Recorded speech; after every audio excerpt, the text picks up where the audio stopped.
Welcome back to TECHMIMIC, where you can simply view, imitate, replicate, and get on with your day.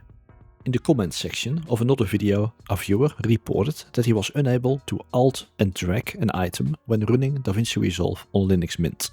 In this quick video, I will explain how to fix this in an attempt to help others having the same issue. We are here in DaVinci Resolve with an audio clip on the timeline. The sort of clip or item doesn't really matter for this demonstration. Now let's say that you would like a copy of the item. Of course, right-clicking on the item, selecting copy, and then followed by a right-click and selecting paste on the timeline is an option, as well as is Ctrl-C and then Ctrl-V on the keyboard. In DaVinci Resolve, the Alt key is used for several shortcuts. For example, Alt and then the scroll wheel on the mouse will zoom in and out of the timeline. This works just fine in Linux Mint.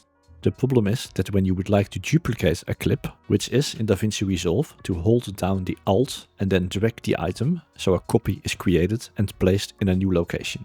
But in Linux Mint, when you hold down the Alt key and then drag, the entire DaVinci Resolve window is dragged instead of just the item. Let me show that again. Alt and drag and the entire window is moved. The reason for this is that in Linux Mint, the Alt key is reserved for a special function when it comes to window management. Open the menu and then click Preferences and select Windows.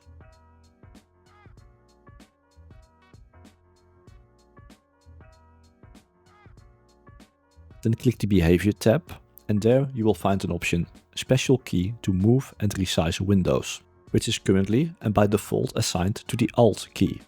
Here you can change this to another key. By the way, the Super key is most likely the key with the Windows icon on your keyboard. For now, I will just select Disabled because I never really use a moving and resizing special key anyway. If you do, you now know where to change it. After we have made the change, close the window and head back to DaVinci Resolve. Now you can hold down the Alt and drag an item on the timeline without any issues. That's it. Hope it helped, and if it did, please like the video and keep it up. Until next time, bye!